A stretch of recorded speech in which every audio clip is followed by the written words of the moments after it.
Predatory journals and the pollution of academic nursing.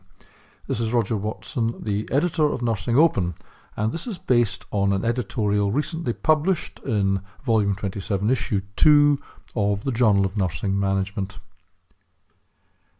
I'm writing this from China, and looking from my hotel room, I can barely see beyond the buildings on the other side of the street. It's pollution. It obscures vision, and exposure has adverse effects on health. I think pollution is an excellent metaphor for what we're currently seeing in academic publishing as a result of the seemingly inexorable increase in the number of predatory publishers and the fruits of their labour, the predatory journals and predatory conferences. It's recently been estimated that there are over 10,000 predatory journals, and that the real number may be unknown. Like viruses which can mutate and adapt to prevent detection and destruction by the immune system, new predatory journals appear using various and sometimes random combinations of subject names in their titles to distinguish them from some previous manifestation. Names are very often general, inclusive and bizarre. For example, the Journal of Nursing and Healthcare and the Nursing and Healthcare Journal both appear under the same link. The email of invitation this journal sends contains the signature and ridiculous greetings, and the link to the editorial board contains a list of people, most of whom probably do not know they're listed, represented by the most distorted and low-quality photographs which have clearly been screenshot from university websites and pasted in.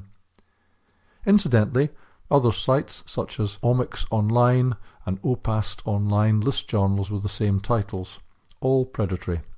Be under no illusions, the predatory publishing industry is a hydra-headed monster which is only out to achieve one thing: profit, and at the expense of your reputation.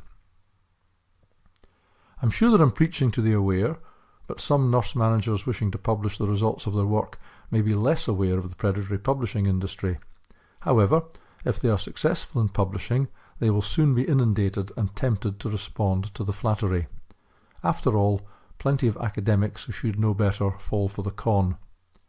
On the other hand, very few readers will not suffer the daily onslaught of emails of invitation, inevitably greeting you in superlative terms, to publish in their journal or attend a conference at which your presence is expected.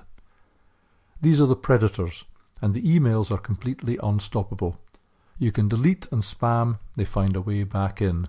You can click on the unsubscribe link, it's usually inactive, and they will continue their daily drip, filling your email box to capacity and obscuring your view of those emails that matter. Pollution. Despite the temptation to reply in the negative with a forceful message to desist, you must never do this. The person, if there is one at the receiving end, or the bots they use, assume you're interested and begin to escalate the situation. More emails. All you can do is delete and carry on with your work until the next wave of pollution arrives. Beyond not responding and never submitting anything, individual action is virtually useless in stopping the pollution of the academic publishing environment. Just like atmospheric pollution, where individual action has some, but little effect, only sustained collective action will be effective. Unfortunately, there's little evidence that this is taking place. Moreover, it's not easy to find a definitive list of predatory journals.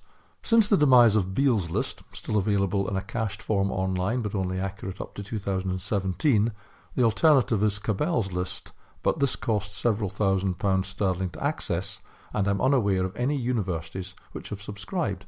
I welcome information on any which have. In the UK, Research England has not helped by saying that outputs from predatory journals will be treated equally to other outputs in the forthcoming 2021 Research Excellence Framework.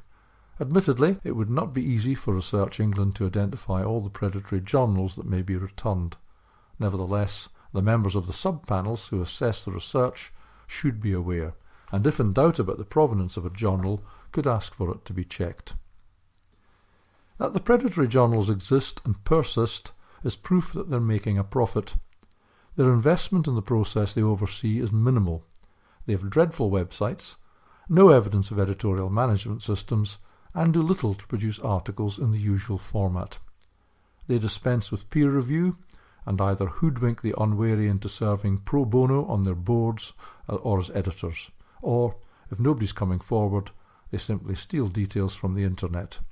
The very visibility of most academics, a necessary aspect of contemporary academic life, is exploited by the predators. It's never to our advantage. Therefore, in addition to our personal vigilance regarding predatory publishers, we must educate our colleagues, peers and students. Editors must ensure that the situation regarding predatory publishing is prominent in their journals, and at the Journal of Advanced Nursing and Nursing Open, we've been doing this.